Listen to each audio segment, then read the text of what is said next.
Welcome, beloved Sangha, to our Jewel Ornament of Liberation series, a commentary with the Venerable Khenpo Tenzin. We'll begin today in the Yellow Garchen Buddhist Institute prayer book on page 4 and page 5 with opening prayers. Until awakening, I take refuge in the Buddha, Dharma, and the Supreme Assembly. By the merit of generosity and other good deeds, may I attain Buddhahood for the benefit of all beings. Until awakening, I take refuge in the Buddha, Dharma, and the Supreme Assembly. By the merit of generosity and other good deeds, may I attain Buddhahood for the benefit of all beings. Until awakening, I take refuge in the Buddha, Dharma, and the Supreme Assembly. By the merit of generosity and other good deeds, may I attain Buddhahood for the benefit of all beings.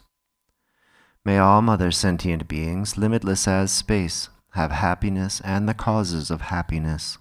May they be free from suffering and the causes of suffering. May they not be separated from the happiness that is free from sorrow. May they rest in equanimity, free from attachment and aversion. May all mother sentient beings, limitless as space, have happiness and the causes of happiness. May they be free from suffering and the causes of suffering. May they not be separated from the happiness that is free from sorrow. May they rest in equanimity, free from attachment and aversion. May all mother sentient beings, limitless as space, have happiness and the causes of happiness. May they be free from suffering and the causes of suffering. May they not be separated from the happiness that is free from sorrow. May they rest in equanimity, free from attachment and aversion. Dongke doje shaje rezonro jinja mata doje bonjon ba sirja lombo tagra jibe ge shaje jarbe jadong jan zar dorje janje delo naro da maba mala juje gambo ba pamo jeba jawan jogong ba Kajula manam je da jonje da nanda zara domje da lama laba la ye jizo zon la zayon den jamzong alawa Dendra donjendra bagala zor da zo lo jizon rovar zinja labda zor chua lamdan rovar zinja labda lam drova zevara zinja labda zor drova yizon javar zinja labda zor ganga denjendra varjon gaba me ba che Che ba me ba da me ba wa me ba ro me ba da de do me dun je me zhu ba ni je je de ba zu ba zan je ma nan je dan ba de la zhang za do ren je za ba la ma ji je ku zong do je jin lan da da da ge ju lan be de da ge dan ba da sun jin je dong la bo jian de ba er zhen je la de zo Many Tashdele, the Dharma friends.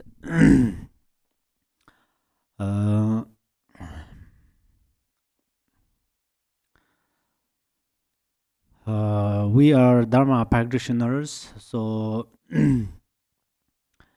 as it says in the World Peace Prayer, may precious and supreme bodhicitta arise naturally and free of harmful thoughts and actions. May the minds of all be filled with love for one another. May the entire world enjoy abundant happiness and wealth. So, bodhicitta in the relative truth, bodhicitta is like a precious medicine for benefiting others and benefit ourselves. Then frequently you heard frequently about the teachings bodhicitta, but at the same time we are going through training on the bodhicitta because if we train bodhicitta, then we will become familiar on bodhicitta, and then uh, uh, supreme bodhicitta arise naturally. The benefit is that we are free from harmful thoughts and actions if we get rise bodhicitta, and also then we generate bodhicitta towards others, and others also generate bodhicitta towards us, and then the entire world enjoy abundant happiness and wealth. So these we supplicate and we pray, recite this, but only recite from mouth. It does not enough. It has benefit, but it cannot make great benefit in our life. So we should experience pleasant feeling. What is pleasant feeling? When bodhicitta naturally arise, then we can feel or we can experience, oh, bodhicitta is the precious and supreme mind. And then in the ultimate level, we are going to meditate because we are going to recognize our natural state of mind. When we recognize our natural state of mind, then enlightenment is not far from our life. Enlightenment is not different our mind. So if we recognize our mind, then Buddha is that, Yadams are that, and Guru is that. But this is not just I mention, I say like that, oh, if we recognize our mind, then this is Buddha. Buddha mentioned that. And Mahasiddhas mentioned that. Mahapintatas mentioned that. And they gained this realization. Then they shared with us through experientially. So in relative truth, bodhicitta is extremely important because bodhicitta is a precious and supreme mind. So we should try to naturally arise it. And then in the ultimate level or ultimate truth, we try to recognize our intrinsic awareness. So then what Buddha said is in the Buddha's Suttara, the mind has no color, no shape, and no location. Mind is like space. So if you heard about this, a mind is like space, and you think then it's kind of a feelingless. Seems it's not a kind of a pleasant thing. But then this is which means we did not experience yet. Mind is like space, means it's beyond subject and object, beyond suffering, sufferings of the suffering, the originating suffering, pervasive suffering. So, uh, uh, if, then there is no birth, it's birthless, deathless. Is it 37 way of Bodhisattva? It says, all phenomena neither come nor go. So over intrinsic awareness or natural state of mind is like that. That's where Buddha said, mind is like space. And then in the Dharmakiti said in the Madhyamaka text, with the ceasing of the mind, the Dharmakaya appeared. So with the ceasing of the mind means right now mind wears some old clothes, which are the thoughts. So when we purify these covers, and then we see the natural state of mind, at that time we become Dharmakaya. So that's where Nagarjuna said that. But then, with the ceasing of the mind, the Dharmakaya appeared. We say that, but then how should we recognize it? This is very important. How should we how should we appear Dharmakaya? Then in the Lord Jigten Sunggung said in the fivefold of Mahamudara, if the cloud masses of thoughts have not disappeared, within the spacious sky of the nature of mind, the planets and stars of twofold knowledge will not shine. So persevere in this non-conceptual mind. So how should we appear Dharmakaya is we are going to purify the obscurations.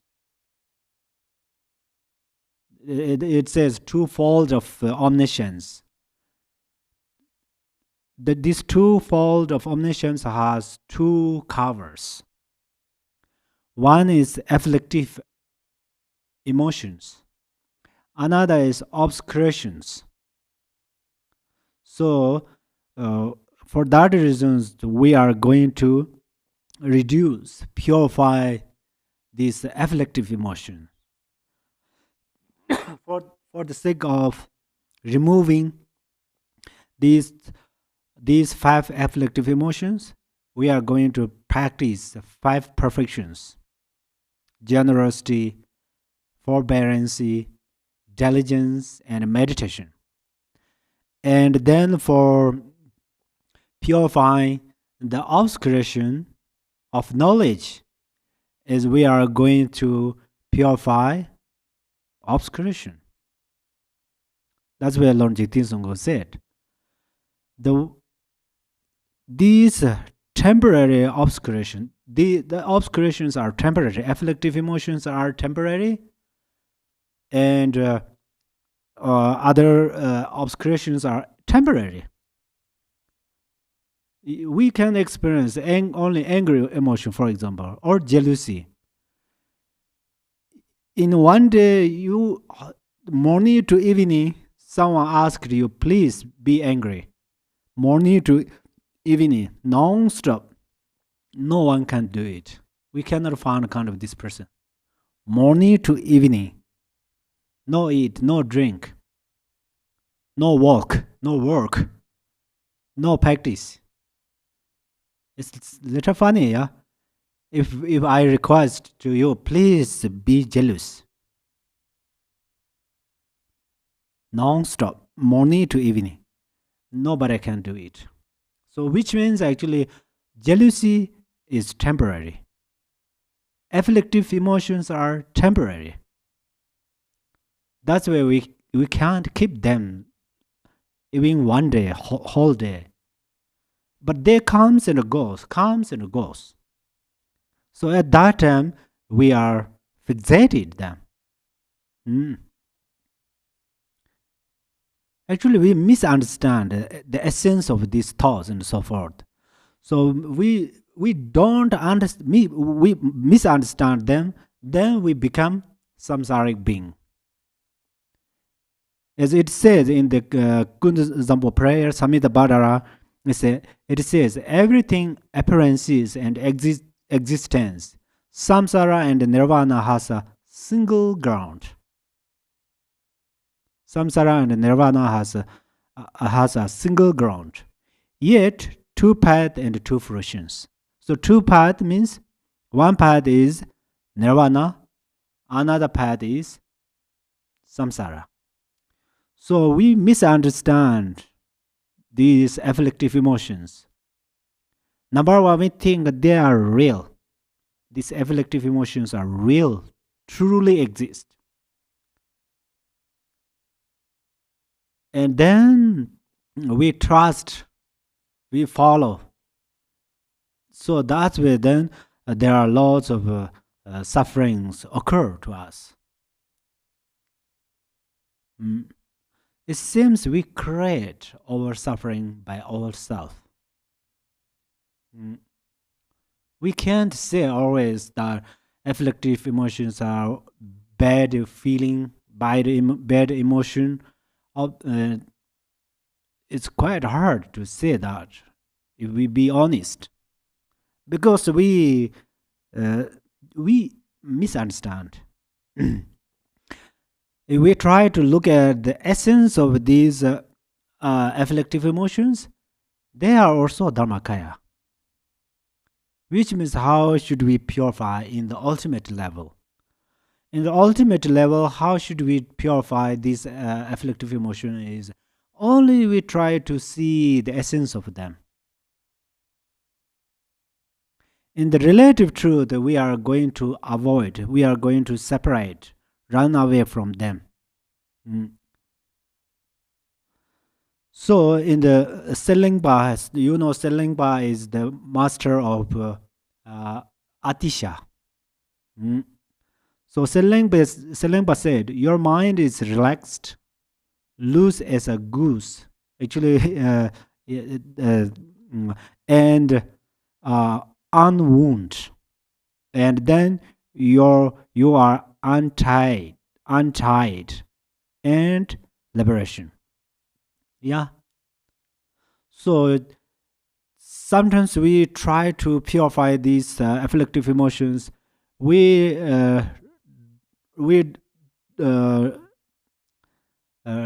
try to run away from them.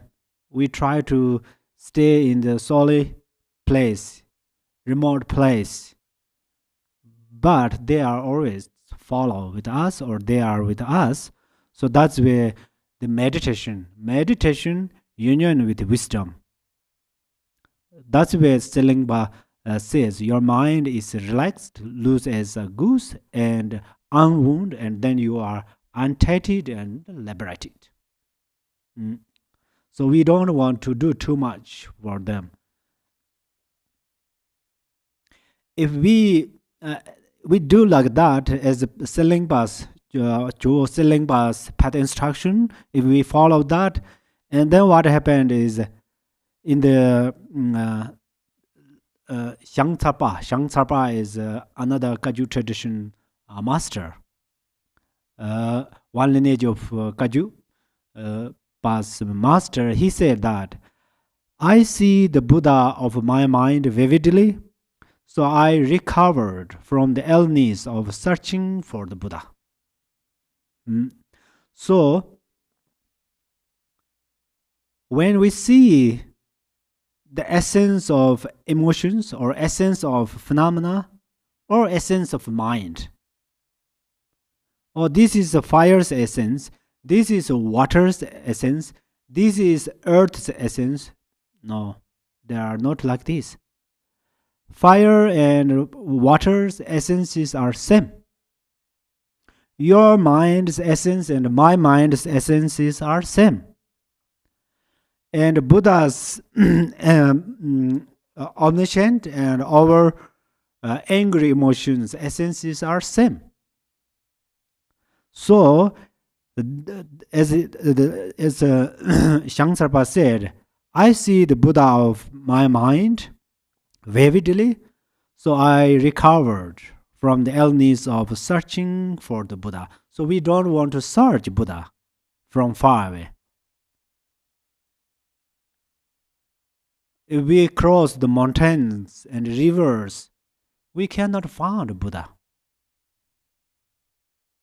Actually, in the Amitabha prayer, it says, from these west directions or somewhere, something, some they have the Amitabha's pure land, which means we are going to cross fixations, self-graspings, emotions, misunderstand. The mountains are these: mountain of misunderstand, mountain of emotions, mountain of obscurations.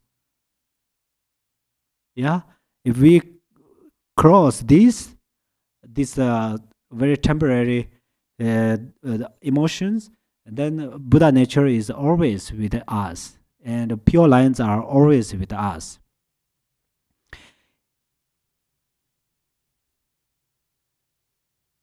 So that's where the but in the ultimate truth, our mind is like that.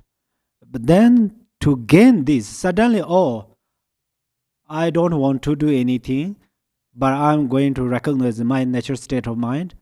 Is we can't, because of karma cause and effect. So that's where Milarepa told to his one disappear. His student, he said that supplicate to the three jewels. So first you supplicate to the three jewels. Three jewels are there, I'm here. So you make connect. And then reflect. Your reflecting increase, and then it become mind of meditation. So that's where Milarepa says, the supplicate to the three jewels, and having completely studied and reflected, at that time you see the mind's defects of hope and doubt. So this means we are, right now we have hope and doubt. Our hope is if I have a good job, if I have a good health, and then if I have a good merit, and then if I can attain Buddhahood. And then our doubt is the total opposite. For example, we think, oh, are there Buddha real or not? Is there a pure land are real exist or not? Are the pure lands real exist or not, existing or not? We have many doubt. Is truth karma cause or not? So we have a doubt. So if we we are going to purify this doubt and hope, and then what happened is, Milarepa said, without having gone, one reached Buddha's stage. How amazing! Without having looked, one sees the Dharmakaya at that time. And then he said, without having made an effort, one accomplishes spontaneous presence. Son, Upasaka Dharma Jap, keep this in your mind. This his student name is Upasaka Dharma Jap. So Milarepa said that. So first we supplicate three jewels. We receive vows, refuge vows, and then we supplicate. We supplicate these to the three jewels, and then we will gain the this realization. So actually, there's it's depends with a different student. Actually, everybody can't follow in one path. So someone is instantaneously realizers. Some are instantaneously realizers.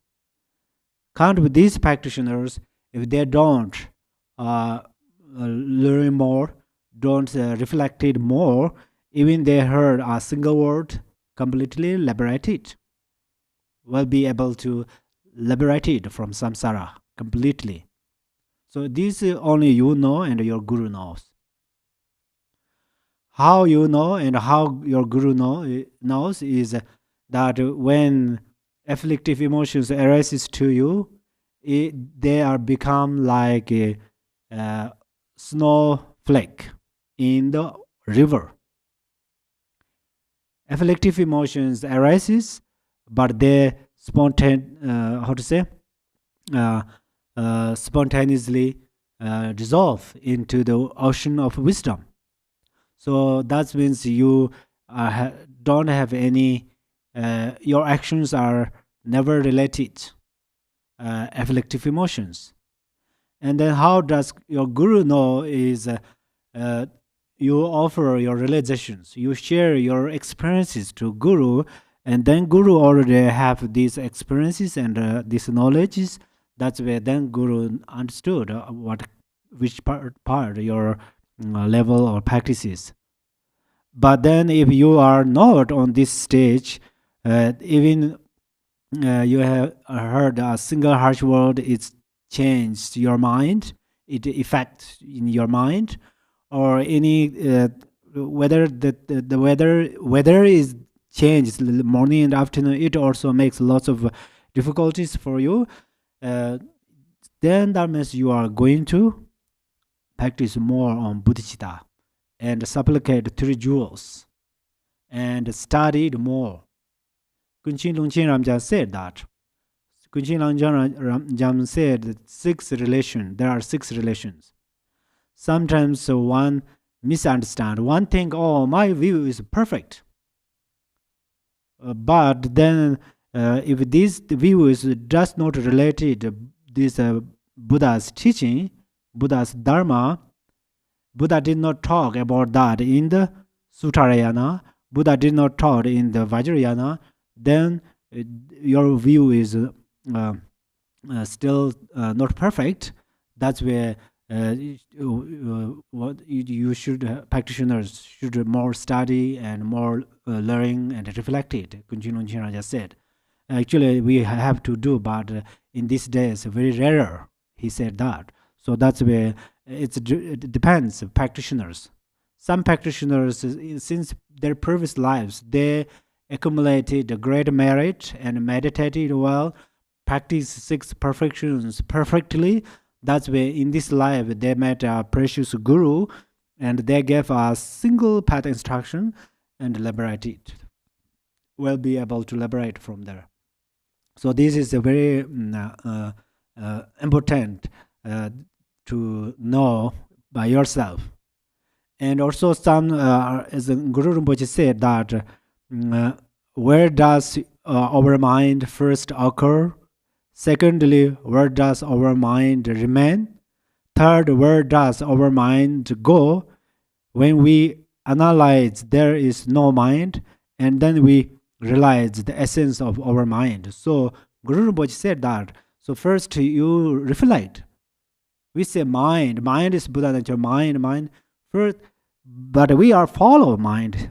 We try to see it, we can't see, but we are following. Yeah, it's our action is like we went to the very darkness house, And then still we close our eyes and by the hand try to find our needles there. It's very similar. That's where first we reflect where comes from our mind. No anywhere.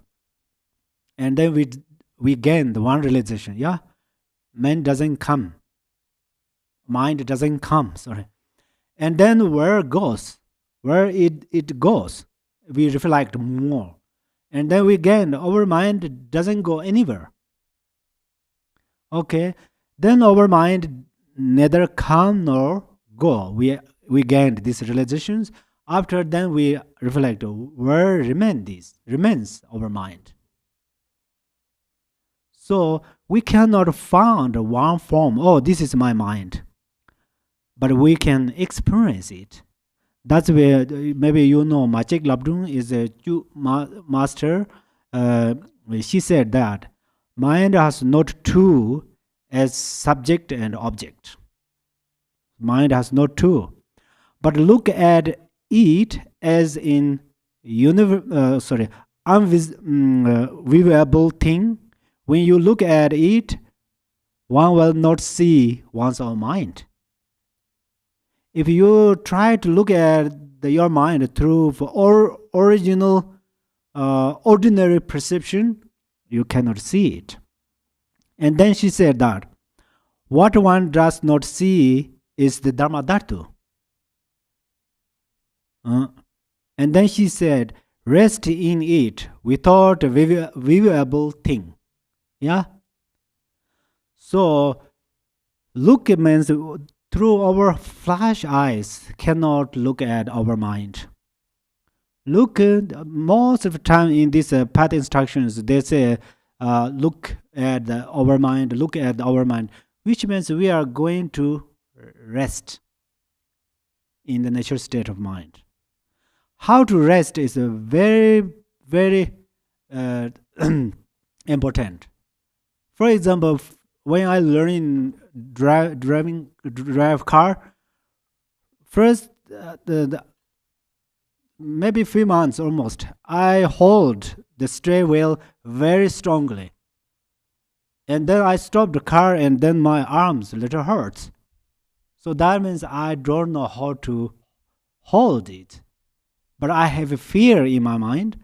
That's why I hold it very strongly.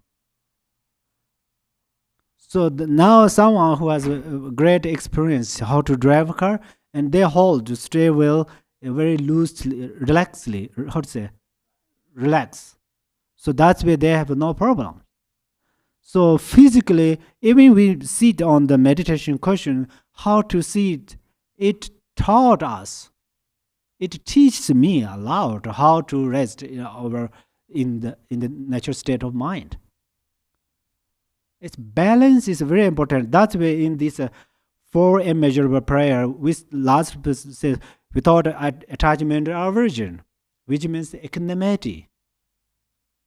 Equanimity has 2 ways of practice. In the Nyingma tradition, in this case, they first mention about the equanimity, immeasurable equanimity, because which means in this case, practice immeasurable equanimity between enemies and friends, make equal, delicious or not delicious, warm and cold.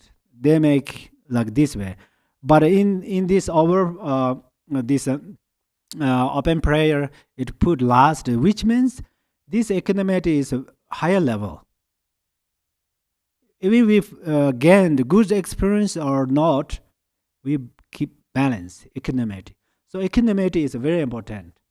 Always, even you hold something, also always the equanimity is always beneficial and helpful. So actually, I mentioned like those kind of a little higher teachings.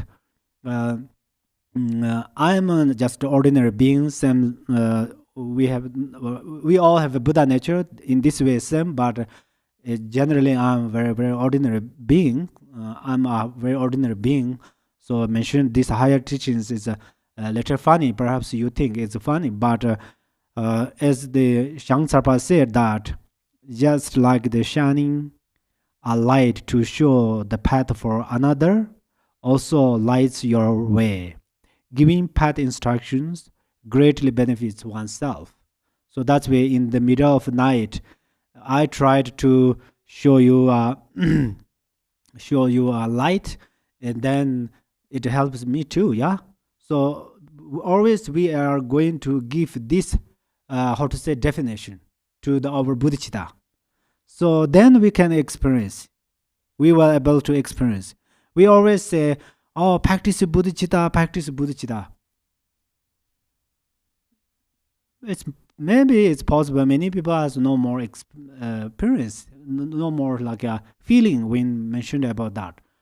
But one test the beneficial of bodhicitta. Oh, if I generate bodhicitta towards other beings, it greatly benefit myself. So one gain this experience, and then we can give value of the on the bodhicitta. Then we have we will how to say the voluntarily we can practice bodhicitta. If we heard the name of bodhicitta, we become bodhisattvas. It is very possible. So that's why I always try to understand understand the natural state of mind. Before understand the natural state of mind, we should practice bodhicitta, or after we recognize the natural state of mind, we should practice bodhicitta. This is very important. Bodhicitta and realizations are two feathers of birds. If birds should fly somewhere, they has two legs, but they cannot fly.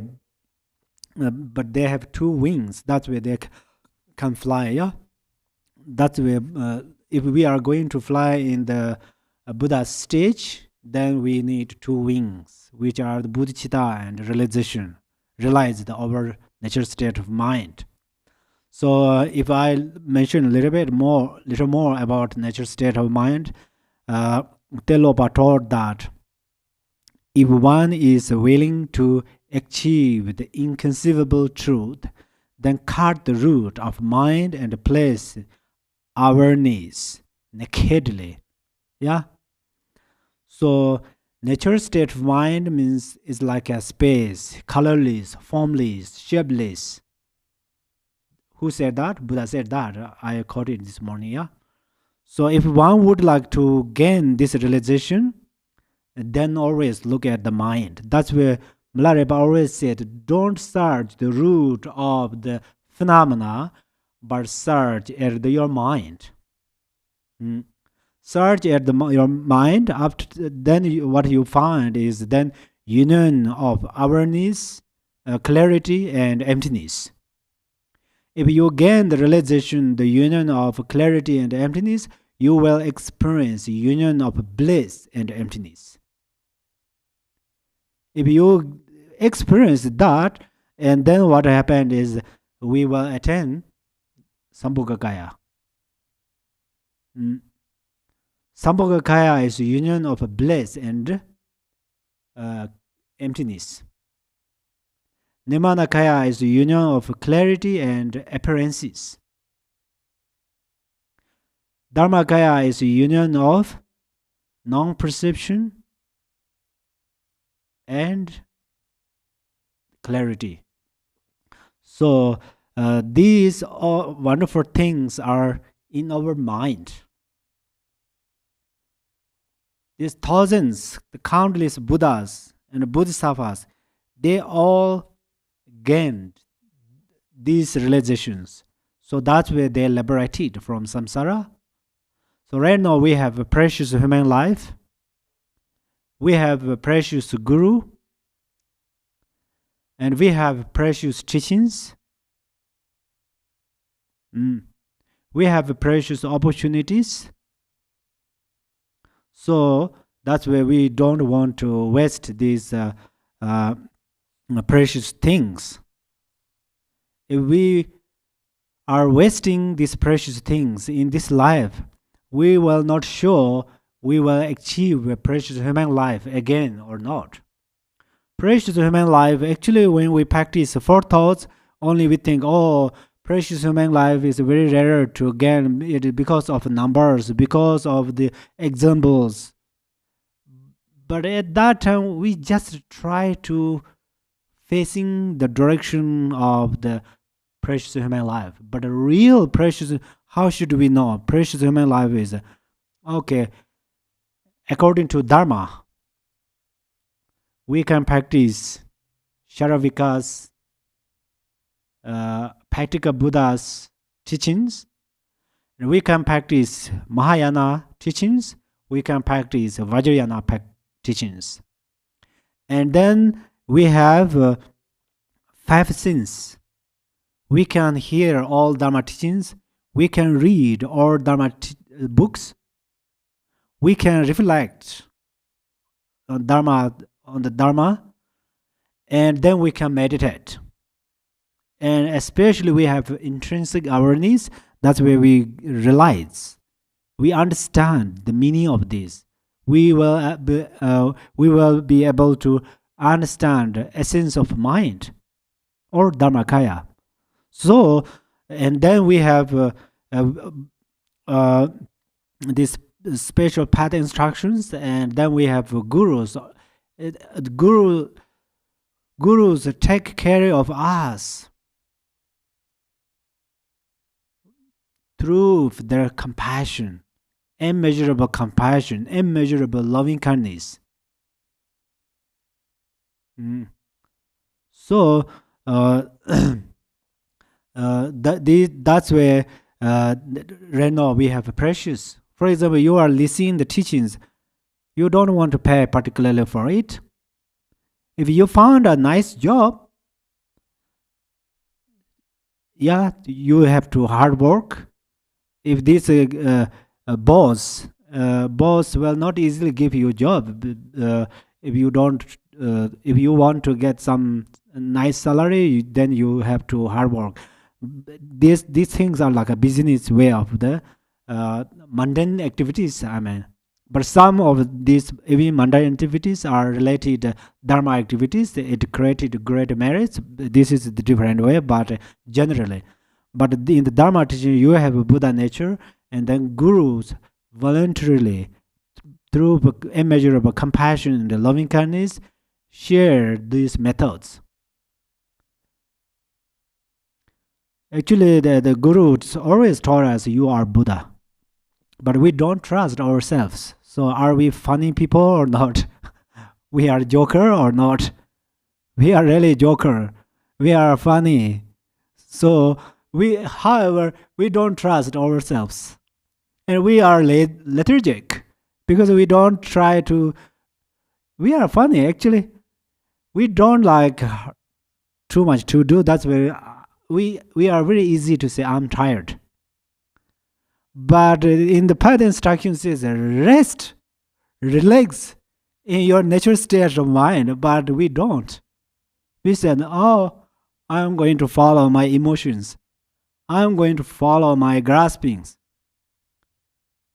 So that's why in the ultimate view, we viewed our towards us, we are pretty funny people. But in the reality, we have a Buddha nature. That's why we all Dharmakaya. We all Sambhogakaya. We all Nimanakaya. So we should understand this. And then only thing is we are going to one more step forward to gain these realizations. That's the way we are going to practice 6 perfections. So then among the 6 perfections, first is generosity. Why should we say perfection? I think perfection comes from perfect. Because if you practice generosity, this result greatly benefit in this life that we already discussed. If you need wealth, health, and knowledge, and well known. Whatever this in the mundane way, whatever good things occur from generosity. That's why it is perfect. Perfect. So we say perfection, generosity, and then second is perfection of discipline. So actually, one perfection has discipline, forbearance, diligence, concentration, and wisdom all. But for the sake of understand, then we separately uh, teach them and giving different definitions, different categories, different examples. So that's where today we are on the perfection of discipline, but most of them we taught. And then if you have this the text book, so page number is 173. And actually yesterday last week we mentioned about the root downfalls. Yeah, so the root downfalls, for example, uh, uh, these are uh, in this view there are 5 root downfalls specific to monarchs, 5 specific to ministers, and 8 specific to Dharma novices. Altogether, these make 18 in number, but in substance there are 14 root infractions that need to be relinquished. So it is understood. Oh, this part we mentioned that, but then the rest, Lord Selingpa, there are slightly different traditions that explains about these root downfalls. So Lord Selingpa, Dharmakirti, following Asangas, Bodhisattva levels, states the need to train in relinquishing 4 offenses analogous to the grounds of defeat and 40 secondary faults. So this mentioned later, okay? The 4 actions analogous to the grounds of defeat are described as the following in 20 verses on the Bodhisattva vow, which is in abridgment of Bodhisattva levels. Praising oneself and denigrating others. So when we praise ourselves, then we start to act this action of this denigrating others. This is our I or self-grasping responsibility.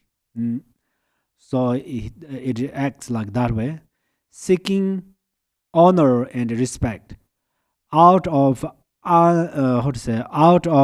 avarice, not giving wealth or dharma. Dharma to those who are suffering and helpless.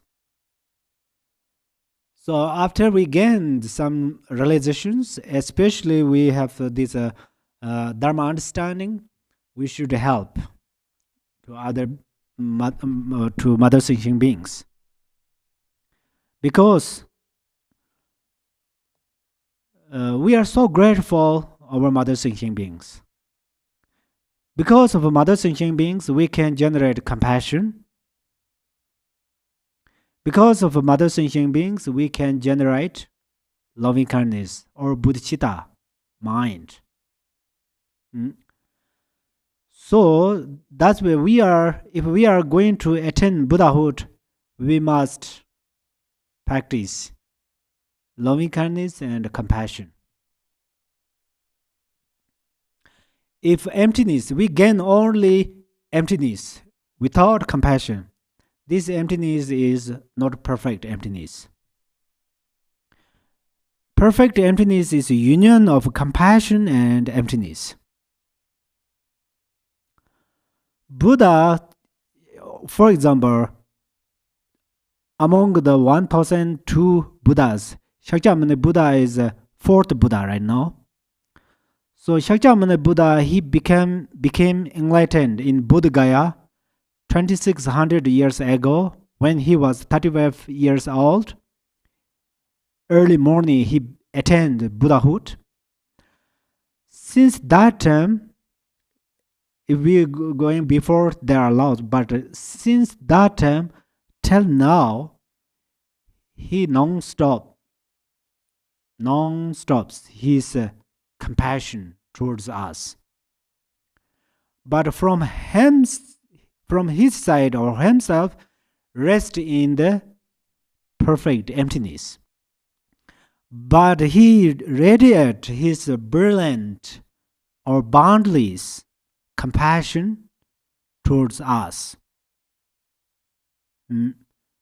That's where we are read Dharma books, recite sadhanas.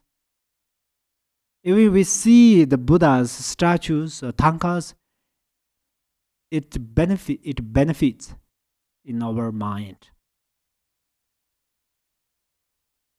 So that because we say blazing, his blazing is like a warmth of the sun. That's where he radiated this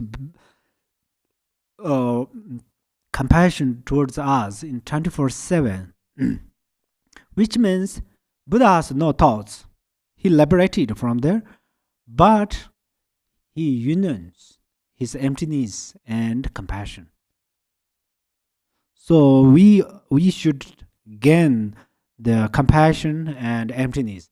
So we try to, as this morning I mentioned, we try to gain the realization of emptiness. Another name is essence of mind. And whenever we project towards other beings, we generate compassion. We have to know their sufferings. Of course, the illusion, sufferings are illusion, and mother beings are illusion, but they don't know that. For example, we buy some children toys for children, and then the children, they thought these toys are real toy. Yeah, they play something. They thought these are real things. If we gave them $1,000, maybe they don't accept it. But if we give a small toy to the child, they joyfully, happily accepted it. Likewise, all mother thinking beings, they are deluded. So they have fixation, they have the attachment and aversion. So that's where they thought something is real. Actually, we say magical power. What is the meaning of magical power? For example, Buddha. There is a very big river like a Ganges river. If we throw Buddha in this river cannot carry away Buddha. Okay? The meaning is Buddha knows this river is not following. Not following.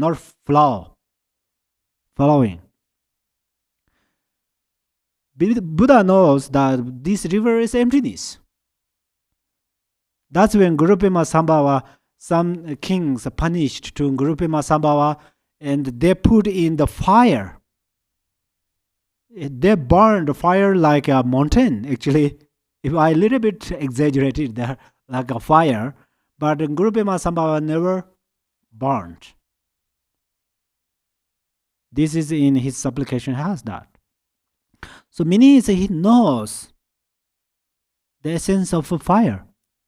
And also Milarepa did not pass away because he ate poisons. Some gave him poisons. He knows the essence of poisons. Yeah. So likewise, but if we went to the Ganges river, if we don't know how to swim, for sure. Ganges river voluntarily carries away in the ocean. Yeah. So which means we think, oh, this is a real river. And then we exaggerate it. This is very dangerous. It really carries away. So that's where Buddha and we differences are that. Buddha again, the realization, great realization, which means understand. Mm. And then psychologically, for example, among Dharma practitioners, or Dharma practitioners and non-Dharma practitioners, when they ask questions and way of thinking, sometimes they have some problems, but we share some method and they practice and it benefits. Why? So that means in the during this way we are come to the during this way means Dharma. We start to Dharma practice, then we start to come in the real true path. True path. So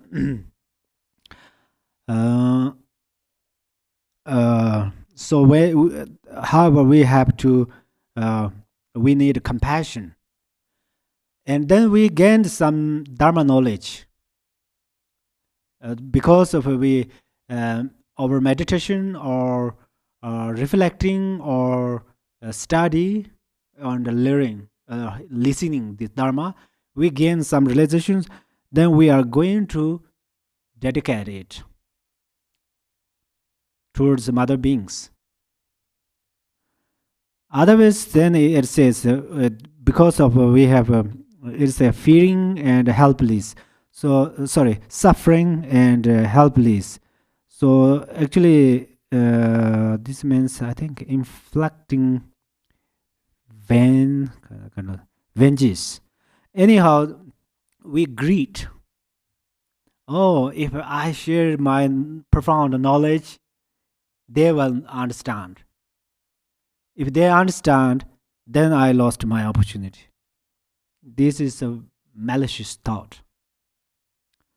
How much you know Dharma, you share sincerely. It has great benefit. Dharma knowledge is like a space, boundless space, endless ocean. So that's why how much you can share, offer this, you gain more experience. Your knowledge will increase, like waxing moon. So we have to share, but how to share is very important. Share for become famous, well known. Then it's mixed like a delicious food and poisons. So that's where then Dharma and non-Dharma we mix. Then this Dharma not becomes pure. So when we share Dharma sincerely, we need perfect thing. Even we went to the shopping center, we buy something. It's real or how to say? Is it real or not? Most they give value real. Oh, this is a real leather shoes. So I want to buy this. It's expensive, but I want it. Oh, this is not. It's a fake. I don't want. Generally, we say that. Yeah. Likewise, so we are going to keep perfect, pure marriage. So that's where we sincerely share, sincerely listen. These both are very important. At least you need this motivation. I'm going to listen Dharma because I'm going to benefit other beings. Your listeners, at least you want this motivation. This motivation is actually bodhicitta mind. And then it has a really great benefit. Even we learn like an instrument. Yeah, instrument. For example, I'm learning this instrument. I think I'm going to practice it during the drifting for benefit others. Through this way we learn this, it has benefit.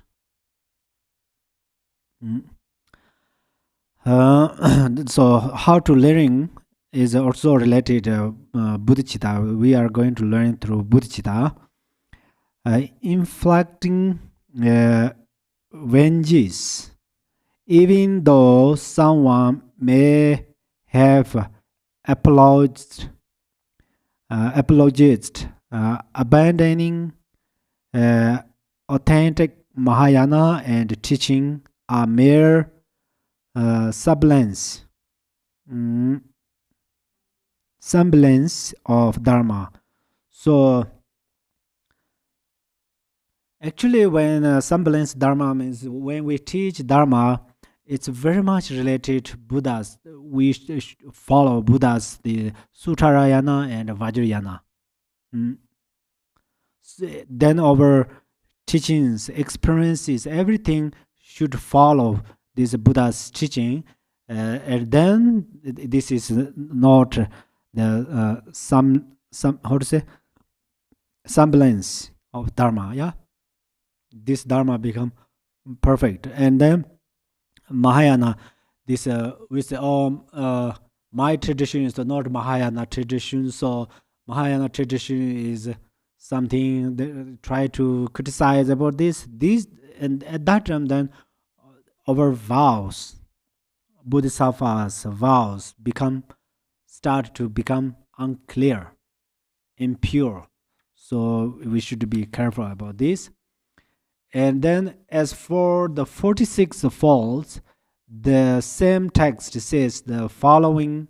For example, not making offerings to the three jewels 3 times, how to say, daily, being carried away by desires.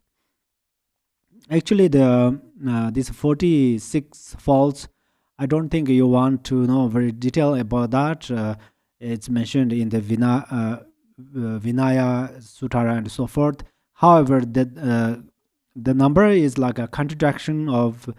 There are 7 contradictions of perfection, generosity, and then 9 contradiction of discipline, 4 contradiction of forbearance, 3 contradiction of diligence, another 3 contradiction of concentration, and 8 contradiction of wisdom perfection. But there are different ways of explained. But here it says not making offerings to the 3 jewels 3 times a daily, by daily, being carried away by desires. So included there. So generally, since we received a refuge vow, we should supplicate 3 jewels. So here offering, it's mentioned offering. So if you have material things like flowers, for example, I mentioned that if you are same listeners, so during the Golden Temple teaching, I mentioned that time. So right now in this world has a beautiful flowers. Why do we have these beautiful flowers? Because when Shakyamuni Buddha first generated bodhicitta, at that time he offered many flowers to the other previous Buddhas, and Bodhisattvas and the Yidams. For that reasons, in this eon is his Shakyamuni Buddha's eon or time. So that's where we have many flowers because of his power, of his merit. So we can offer these material things as are wonderful. But if we don't have, as Milarepa said, I don't have many material things to offer my guru and yidams, but I should offer my practice. So best offering thing is generate bodhicitta. You offer for what? Why are you offering? Why do you offer? Because you are trying to connect yidams and Buddhas. So that way, if you have a bodhicitta mind, yidams spontaneously recited, come to there. If there is a water ponds, then sun reflection, moon's reflection, stars reflection, trees reflection, spontaneously there will be there. Likewise, this whenever we generate bodhicitta in our mind, Buddhas come to there.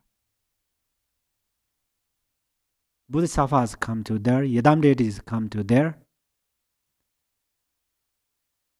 They don't want to come from far away actually. We say, for example, you practice bodhicitta in the heart chakra, for example. In the heart chakra.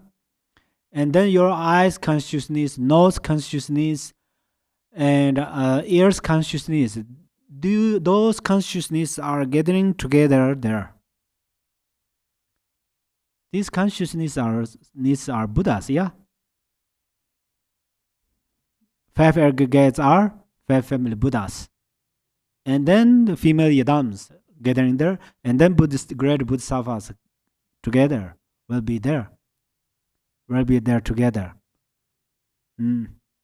So when you generate bodhicitta, your attentions comes together. So that's where all consciousness comes together. So in the reality, these consciousness are yidams. And then the essence of this consciousness are wisdoms. So the second moral discipline of amazing virtue. So, which means we collected all virtues. So is as follows. Once the bodhisattva right conduct based on vows is properly taken and practiced, it is the base on which every possible and appropriate virtue of body and speech must be built, so that there is progress towards great enlightenment. These are many. They are known collectively as the moral discipline of amazing virtues. What are they?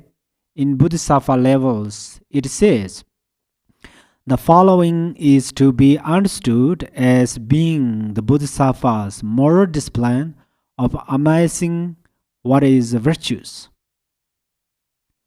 Relying on and abiding within the Bodhisattva's moral discipline, it is to enthusiastically apply yourself to study, contemplation, and meditation, and to maintain solitude.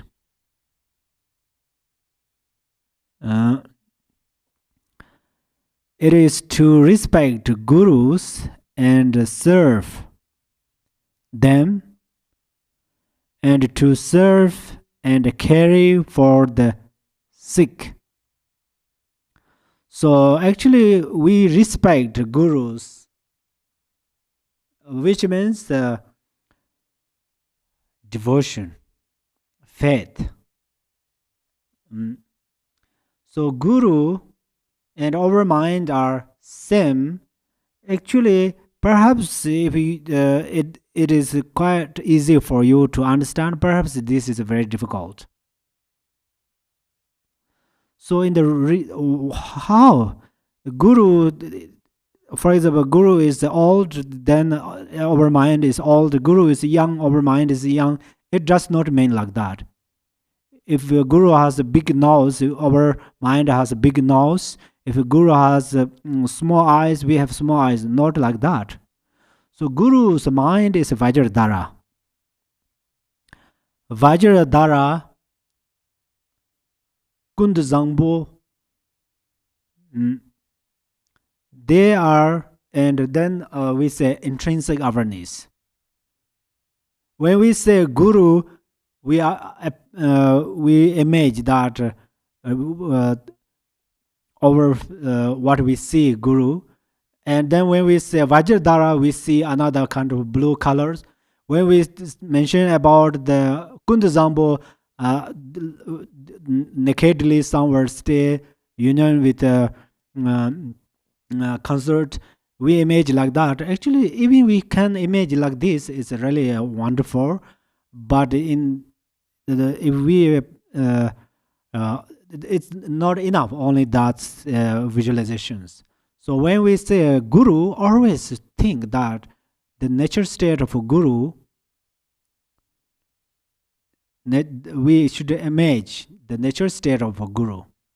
What is the guru's nature state of mind? Mind is this guru's nature state of mind is Vajradhara and Kundazambo. We call different names. So in the reality, guru's mind is Vajradhara and Kundazambo. Beyond or besides the Kundazambo and Vajradhara, there is no guru. Beside the guru, there is no Kundazambo and Vajradhara. And then we remember the guru's qualities. Guru has the boundless bodhicitta, boundless immeasurable compassion, and the guru has immeasurable unfathomable realizations. So we remember these guru's qualities. Guru is a real. First, we trust the guru is a Vajradhara, guru is the Kundazambo. Sometimes we say, I saw guru, but I did not see Kundazambo, I did not see Vajradhara. So this is how do we look towards the guru. Otherwise, we say, oh, we are going to arise, generate devotion, arise the devotion and faith, arise faith is very difficult. But if we understand the qualities of guru, then this devotion spontaneously will arise.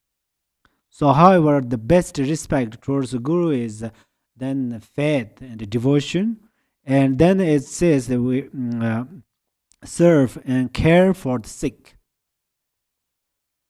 So there are sickness people. There are different kind of sickness people. Actually, all the illness comes from three afflictive emotions. So these three afflictive emotions are cause of all the sickness, but we don't look down the patients and we don't disrespect the patients. We should help. Because if we help to people who got sick, it has a great merit. Some doesn't sick, some sick, then we help these illness people or who are sick. It has more benefit, more merits. So in the reality, but from someone who's sick, you don't think I am the how to say very poor and I have hopeless, helpless. You don't feel like that. So actually, one have some disease. It purifies one's negative karma, and always you focus good way, and then supplicate your guru more, and look at your mind. Your nature state of mind is your guru. So guru is always in our mind, means our nature state of mind is never separate from guru. Guru is our nature state of mind. Nature state of mind is guru. So Hong syllable, Gachin Bochi always said, visualize the Hong syllable. That means we start to make a relation with the Hong syllable. Our mind relation with the Hong syllable. And then step by step we progress our practice. We will be able to understand our mind is Hong, guru is Hong, so it is same. Yeah. Then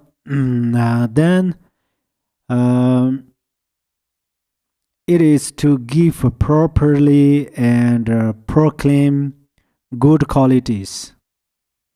So when we have some has good qualities, we try to hit and some has some mistakes, we try to explore, we try to share. That means we are follow jealousy. So if we are follow wisdom, intrinsic awareness, wisdom, then we have to share others the good qualities, which means then we start to rejoice. Rejoicing and jealousies are paradox. So when you have feeling of rejoice in your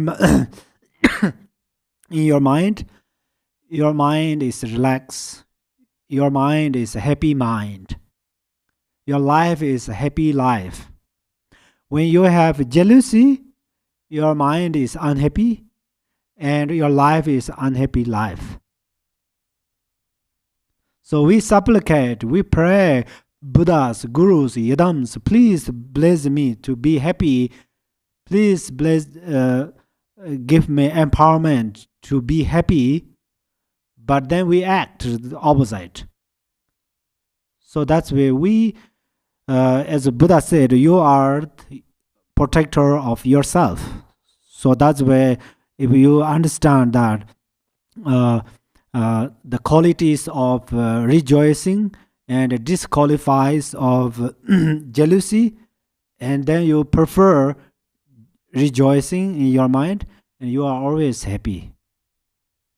And that the power of this happiness, other part, if you have a headache or stomach ache or some uncomfortable or feeling or then situation, uncomfortable situation, they all dissolve into your happiness.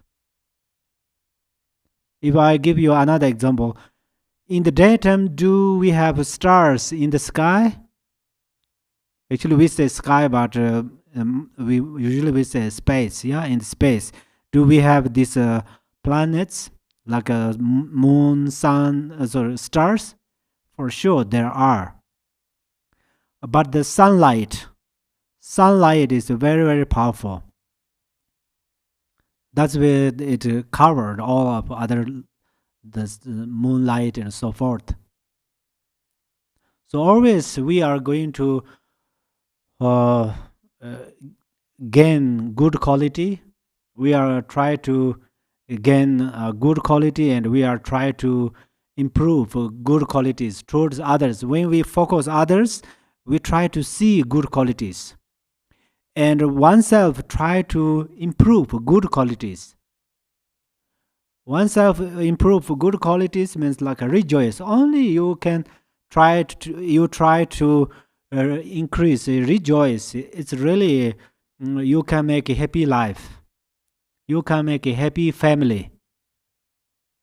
Yeah. So the rejoice is a very, very powerful and pleasant feeling. There are many opportunities. If you don't know other things, don't have opportunity. For example, if you are going to do some retreat, if you don't have a retreat master, it's difficult. If you are going to become great businessman and without money, it's difficult. There are lots of difficult things, but rejoice has no problems. You always can practice rejoicing. Someone has good vows, you can rejoice. Someone has a good shape or good health, wealth, knowledge, experience, everywhere you rejoice. And then what is the fundamental of or foundation of rejoice? Positive. Positive means you look at today's whole day, maybe windy, maybe 1 hour is good, no more windy, for example. Then you only focus that part. You bring that part. So then slowly you can build rejoicing. Rejoicing is happiness, and then all these afflictive emotions has a opposite. For example, greed. You have more greed, you practice more generosity. dedicate your merit. Then you have some problem of the how to say pride, for example, self-pride, and then try to be humble and look at someone who has more experiences and more knowledges and more rich or so forth. You focus and rejoice, and then you think, may I become like this through these practices. You can supplicate like this way. It is to dedicate virtue to enlightenment and make earnest prayers to the end. So when we dedicate our virtues also, we should dedicate like this way. Oh, I dedicate this for you, and may it greatly benefit for you. These are important. Only just dedicate, it doesn't benefit greatly. Then to make offerings to the three jewels and strive to be diligent. So diligent is, of course, always important in the mundane activities and Dharma practice. Always we can increase through diligence. Yeah, the foundation of diligence is enthusiasm. Whatever you do, you need interesting to do that. You need enthusiasm. And then you need mindfulness. Only you have enthusiasm, diligent. Without mindfulness, you cannot progress it. So you need mindfulness. So we always supplicate, please, Mother Tara, protect mindfulness of Mother Tara, please protect me. We say that. Real Tara is inside of our mind. Yeah. So right now we know how to eat. This is the blessings of Mother Tara, which means we become familiar how to eat. Yeah. In the how to say okay, and then to make offering three jewels diligent, to be ever caring and careful, to be mindful of the training and through awareness to keep to it. So this is very important. Careful and mindful. Carefulness and mindfulness. What are different? Differences between them. What are differences between them? Carefulness is also foundation of mindfulness. If you have a carefulness, then you less make mistakes. Which means always you are on the attention. You are on the attentiveness. So the mindfulness is then a little higher than the carefulness. So these both are important. So if you are going to keep vows, carefulness and mindfulness are important. And whatever, even you say something or you listen something, always these two things are extremely beneficial. To be mindful of the training and through awareness to keep to it. Yeah.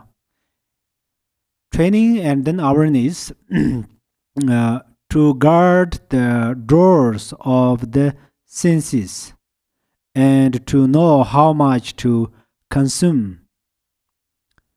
To not sleep in the first and last parts of the night, but to persevere in joining the mind with what is wholesome. So practitioners, especially during retreat, so wake up early morning, it has a great benefit. Actually, Milarepa, he make it more than 6 sessions whole night. But if we can't do like this, but at least before we going to sleep, sleep, yeah.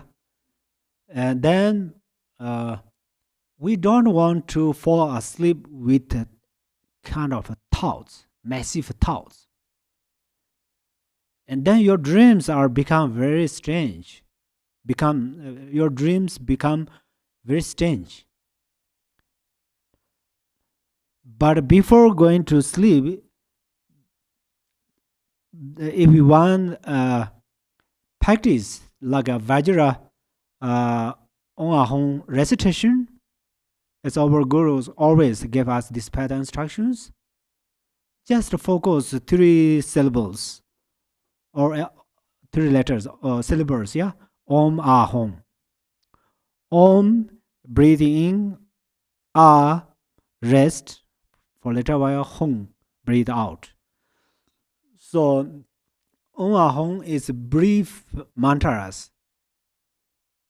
Otherwise, in the vowels and consonant, when join the consonant, we recite that means it breathe out. And Om Ah, that the vowels, at that time we breathe in. Generally, what we do is, so we have to practice this Om Ahom Vajra recitation if one can. If one can't, then what should you do? Just remember like Yidam, like Amitabha or your Yidam. If your Yidam is Tara, remember and trust Tara or Amitabha or Avalokiteshvara is the head of on your pillar, area of your pillar, and just focus there. And then sleep. Then whole your consciousness become virtues. So that's where the actual letter is mentioned probably. Sometimes say multiple virtues. What meaning of multiple virtues? That means one power. For example, right before you are fall asleep, then falling asleep, if you generate bodhicitta in your mind, then the rest of your consciousness connected bodhicitta mind. That's where they becomes virtues. They become virtues, mind or consciousness. Or you supplicate guru, and visualize guru. Or even you meditate like impermanence. Lie down in the bed is action of a death. It's very same. That's what Lord Jigten Sungho said. This life and Bardo and the next life, which one come tomorrow morning? Which one first come tomorrow morning? Not sure. Nobody shows. Some went to the doctor and check, oh, health has no problem. But our death, cause of death is not always like a disease. Cause of death are not always disease, car accident and so forth, fire element, earthquake and so forth. There are lots of obstacles. So we are not sure next life is early or tomorrow morning will be early. So then meditate impermanence. Milarepa said, I was afraid of death. That's why I was run away mountainside. And then I meditate 4 thoughts. Many practitioners thought Milarepa meditate only Mahamudra, not practice meditate on 4 thoughts. Milarepa, he said, I was afraid of death. That's why I was running in the mountain. And I meditate again on death. Now I understood deathless. So now I am liberated from death. Milarepa said that. Looks like an opposite, yeah? He meditated on, he afraid of death, and he meditated on death, but he gained realization is different. Which means Milarepa practice impermanence. How practice impermanence is? Practice impermanence has 2 ways of practice. We must practice this both. One way is impermanence means health, wealth, names, possessions, all change, family change, friend change, environment change, everything change, day change, year change, or months change, hours change, moments, everything change. This part is impermanence, one way. It helps to gain us renunciation of samsara and reduce the self-cherishing and attachment in samsara. And then another way how it helps us is, impermanence means interdependence. So Milarepa, then second way Milarepa practiced interdependence. My 5 aggregates are one object that 5 elements gathering together. This is we call grossly interdependence. Gross. It's pretty easy to understand. But then goes more subtle. Interdependence means eventually interdependence becomes what? Emptiness. Then Milarepa gained emptiness, then this is deathless. That's where then some disciples asked Milarepa, after you passed away, we search you which pure land? Milarepa and Lord Jitin Sungung, their disciples, they asked them, they both said, I will not reborn any other pure land. I'm always in your mind. They actually say in the space. So space means our mind. This morning I mentioned Buddha said mind is colorless, empty, colorless, formless, shapeless. It is like a space. So our mind. That's where Milarepa is always. Milarepa is in your mind, in my mind. And then perhaps you thought there are many Milarepas. No, one Milarepa. Then how can be in one Milarepa in your mind, another Milarepa in my mind, which is like only one sun in the space, but there are many cups. We pull many waters. There are thousands of cups here with the water. Then there are thousands of suns appear there, like that. And then we go more deep. Then Milarepa is one less. There is no one, which means non-duality. So that's where the then last part of the night, but to persevere in the journey in the mind with what is holism, to rely on holy individuals and Dharma masters, and to examine delusions, admire them, and get rid of them. These sorts of qualities need to be practiced, nurtured, and thoroughly increased. Then next, the third, the moral discipline of working for the welfare of others can be known in brief in terms of 11. What are the bodhisattva levels states? 1. To support those doing worthwhile activities. To remove the suffering of beings in torment.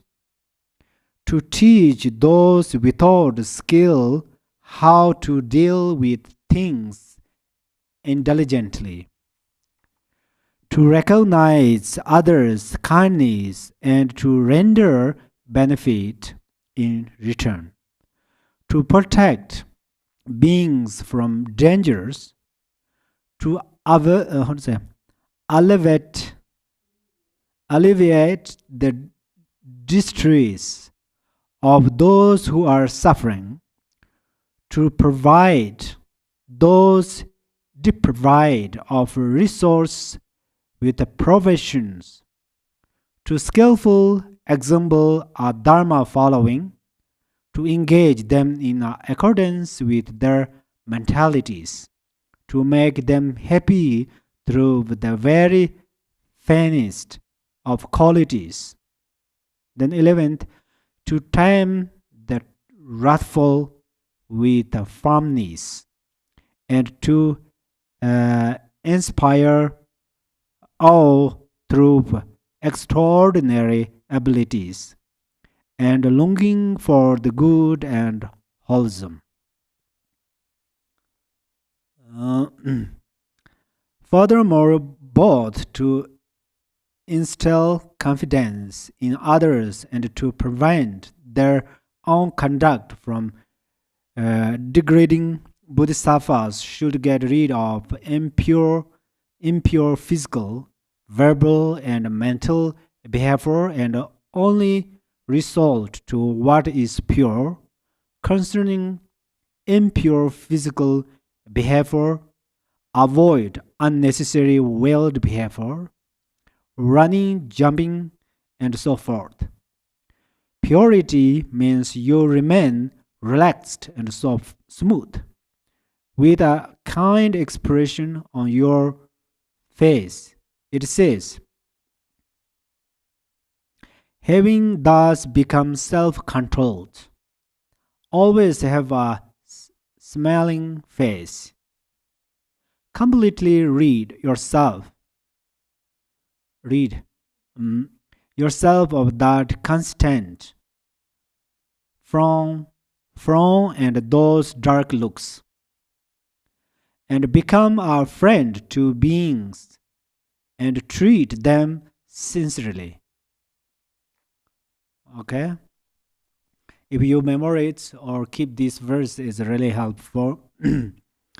It improve your carefulness, and then you can improve mindfulness. How should you look at others?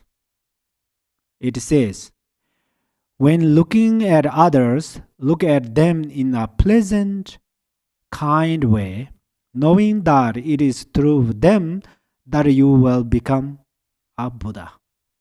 Buddha always thought like that. Buddha always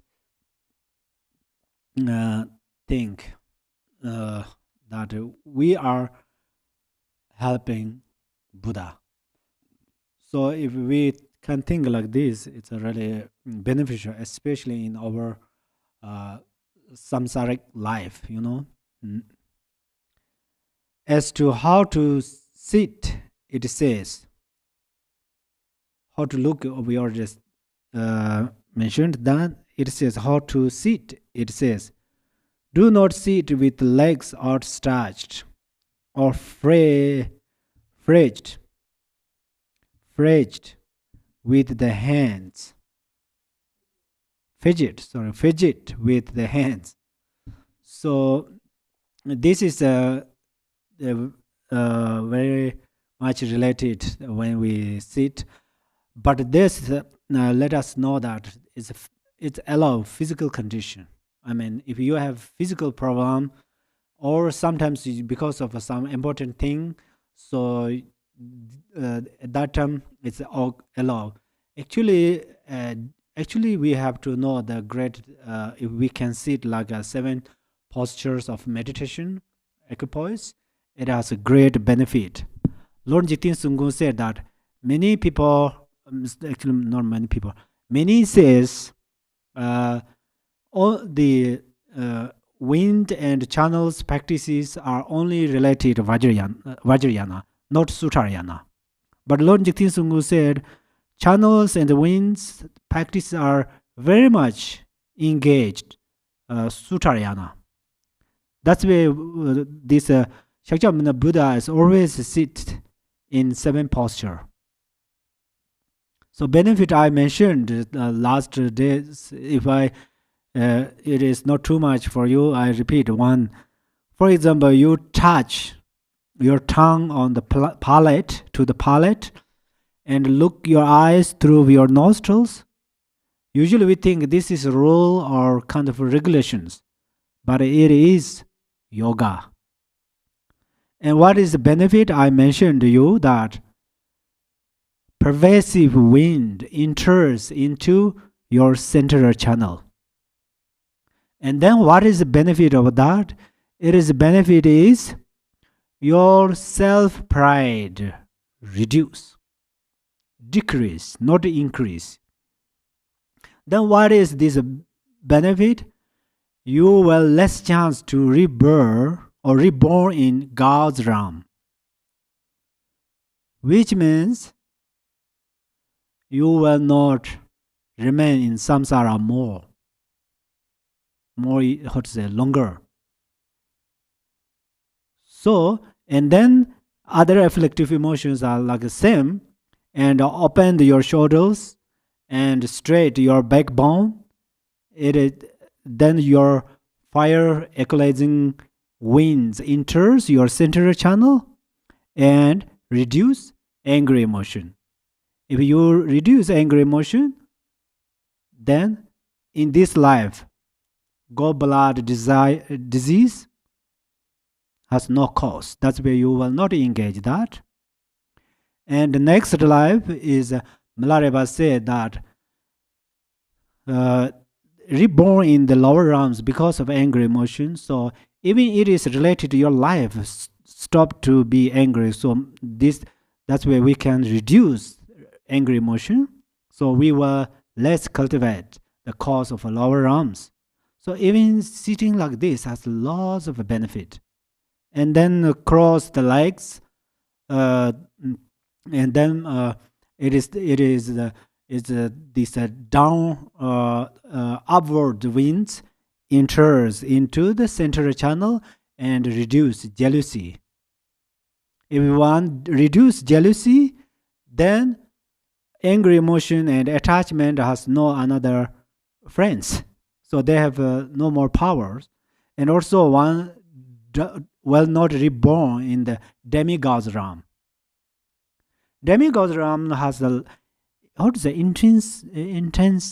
intensive sufferings. There are lots of sufferings. What is their main suffering? They have all suffering, but main suffering is they are jealousy, but their jealousy arises from their mind reasonably. We thought they just because just arises, not like that. Reasonably is wish fulfilling tree, wish fulfilling tree grow from their realm, but fruits and leaves all blossoms in the God's realm because of their karma. And then what do they think is, oh, this wish fulfilling tree grow from us, from our land, but the fruits and these leaves utilize in God's realm, in the gods. So that's where we are going to fight. And then they start to fight. So that's where there are lots of sufferings. However, we can reduce many causes of suffering. We should know all of this benefit in this life. We can reduce lots of disease, and the next life we can block the doors of lower realms because of action of our body and mind and speech and so forth. And then how to sit, that I mentioned. The next, how to eat. It says how to eat. When eating, do not overfill your mouth, or chew noisily with the mouth agape. So actually, eating do not overfall, then we cannot chew actually. But this is the main thing, is it's help us to improve carefulness and mindfulness, because we are always engaged eating and so forth, sitting and so forth. And then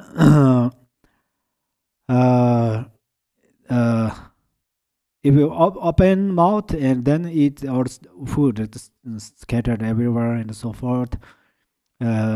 as to how to move around, do not be noisy and hasty. Hasty, sorry. When, for example, getting up from a set, and do not slam doors. Take pleasure in being unobtrusive. So they all help us to be mindful. Sometimes, of course, we do not particularly do act the opposite of them because of different situations it occurs. But as much as we try to improve, so then after we hear these teachings, and then we follow this, and then spontaneously we become simple, humble, and lovely. So this then it's a benefit our self. This benefit doesn't go anywhere. It benefits to us. If you have a new house, for example, you close, like it says, you close gently the doors, then your doors will stay longer. Actually, in the Dharma says, in the between doors there are many hell beings, hell realms. There are different kind of beings.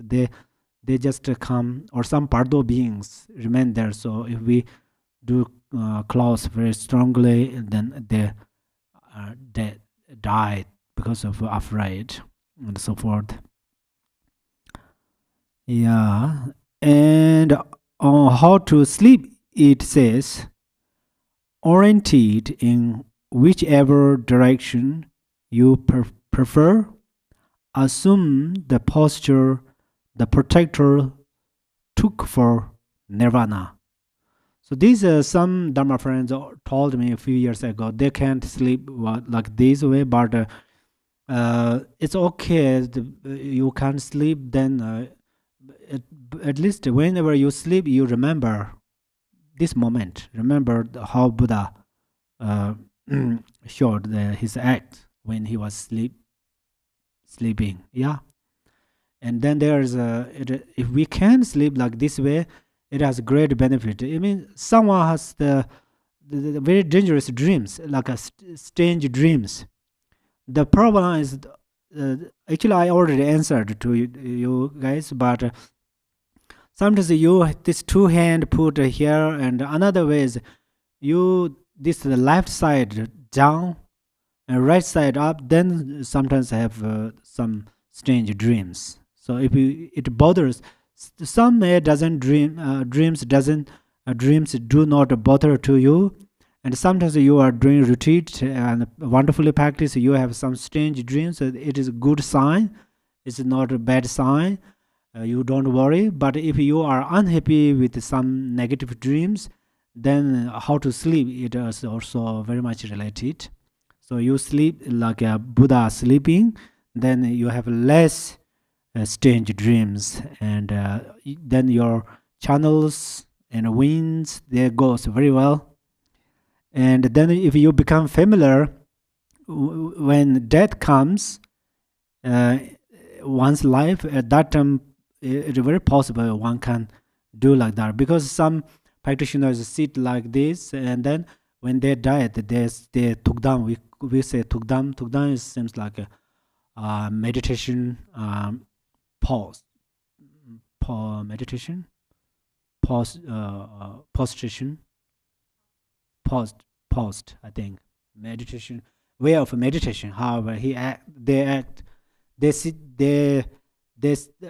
or their consciousness and mind are already separated, but still their body is like a living, so they not fall from their throne or chairs or so forth. With regard to impure speech, you should give up excessive or harsh speech. The shortcomings of excessive speech are explained below in the clause of Jewel Sutara. The childish, completely undermine the sublime Dharma, taking away the mind's flexibility and making it rough, taking one far from tranquility and profound insight. Such are the flaws of delighting in excessive speech. One will have little respect for Dharma masters. People come to enjoy corrupt speech, becoming absorbed in what is of meager value, and wisdom deteriorates. Such are the flaws of delighting in excessive speech. So, when we speak, we should meaningful. These are sometimes, of course, we speak like a funny and so forth. It makes happy others' mind, but we don't want to speak like a meaningless. If we do too much, we become too much talkatives. Then this Sutara said. This is not I talking about. This in Sutara said that, so we should be understand about the faults of harsh speech. It says in the Cindraprabha Sutara, even if you may see another's error, do not broadcast it. For whatever kinds of acts you engage in, you yourself will obtain the commensurate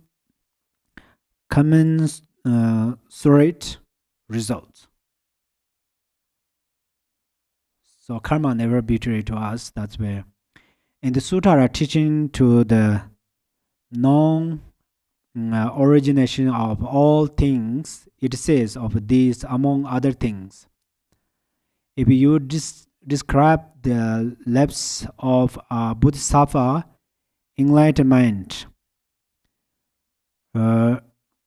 resides into the distance. If you talk through jealousy, enlightenment resides far into the distance. Therefore, excessive and harsh speech are to be given up. How then should you speak? As stated in the following, when speaking, say something that is purposeful, clear in meaning, and appealing, free from greed and aversion, smooth, and in just the right amount. So everybody understand this, yeah? So I don't think more need to explain about this. The impurity of mental engagement refers to faults such as clinging to material gifts and honors, as well as being attached to sleep and mental dullness. The fault of a craving for material gain and honors is explained in the Sutara, encouraging nobler intention. Material. A bodhisattva should examine how gaining material gifts and being honored in such a way gives rise to desire and attachment. He should know how gaining material gifts and being honored give rise to anger and aversion. He should know how material gifts and honors give rise to confused ignorance. He should know how material gifts and honors give rise to underhandedness. He should consider how one of the Buddhas ever encouraged material gifts or receiving honors. And he should examine how material gifts and honors steal the roots of virtue. he should consider how material gifts and honors are like a prostitute trying to seduce a potential client. This and more is said, even if material things are gained, the thirst for them is never stayed. The meeting of father and son Sutara says, just as water imagined in a dream does not count thirst, even when drunk. So in this